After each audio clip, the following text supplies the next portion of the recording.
ವಾಪಸ್ ಬರೀ. ಆಮೇಲೆ ಪೇಪರ್ ಚೆಕ್ ಮಾಡೋರು ಏನ್ ಮಾಡ್ತಿದ್ರು, ಕರೆಕ್ಟ್ ಆಸ್ ಇಟ್ ಇಸ್ ಬರೋದ್ರಲ್ಲಿ ನೋಡ್ತಿದ್ರು, ಮಾರ್ಕ್ಸ್ ಕೊಡ್ತಿದ್ರು, ನೀವು ಪಾಸ್ ಆಗ್ತದೆ. ನಿಮ್ಮನ್ನ ಹೋಗಿ ಮಾರ್ಕೆಟ್ ಬಿಟ್ಕೊಂಡು ಹಿಂಗ್ ಮಾಡ್ಬೋದು ಎಲ್ಲರೂ.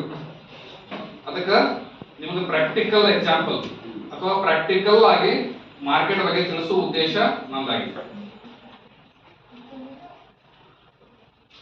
ಮಾರ್ಕೆಟ್ ಅಂದ್ರೆ ಏನು, ಮಾರ್ಕೆಟ್ ಒಳಗೆ ರನ್ ಹೆಂಗ್ ಆಗ್ತದ, ಬಿಸ್ನೆಸ್ ಅಂದ್ರೆ ಏನು, ಬಿಸ್ನೆಸ್ ಹೆಂಗ್ ರನ್ ಮಾಡ್ತಾರ, ಪ್ಲಸ್ ಮಾರ್ಕೆಟ್ ಒಳಗ ಇರುವಂತ ವಿವಿಧ ತರ ಮಾರ್ಕೆಟ್ಗಳು ಏನದಾವ, ಅದರ ಪ್ರಾಫಿಟ್ ಮಾರ್ಜಿನ್ ಏನದ, ಕಸ್ಟಮರ್ ಅಟ್ರಾಕ್ಷನ್ ಹೆಂಗ್ ಮಾಡ್ತಾರ, ಕಸ್ಟಮರ್ ರಿಟೈನ್ ಹೆಂಗ್ ಮಾಡ್ತಾರ, ಪ್ಲಸ್ ನಿಮಗೆ ಬಿಸ್ನೆಸ್ ಸ್ಕಿಲ್ ಅನ್ನ ಕಲಿಸಬೇಕಾಗಿತ್ತು. ಬಿಸ್ನೆಸ್ ಅಂದ್ರೆ ಏನು ಹೋಗಿ ಬಂದ್ರಲ್ಲ, ನಿಮಗೆ ಬಿಸ್ನೆಸ್ ಬಗ್ಗೆ ಸಾಕಷ್ಟು ನಾಲೆಜ್ ಬಂದದ ಇಲ್ಲ, ಜನರಲ್ ಸ್ವಲ್ಪ ನಾಲೆಜ್ ಬಂದದ.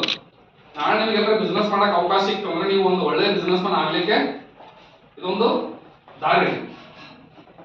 ಬರೀ ನೀವು ಡಿಗ್ರಿ ಮಾಡಿ ಪರ್ಸೆಂಟೇಜ್ ತಗೊಂಡು ಮಾರ್ಕ್ಸ್ ಕಾರ್ಡ್ ತಗೊಂಡು ಮನೆಗೆ ಹೋದ್ರ ಅಂದ್ರೆ ನಿಮ್ಗೆ ಏನೋ ನಾಲೆಜ್ ಸಿಕ್ಕಂಗೆ ಏನೋ ಅಲ್ಲ, ಪ್ರಾಕ್ಟಿಕಲ್ ನಾಲೆಜ್ ನಿಮ್ಗೆ ಬೇಕು.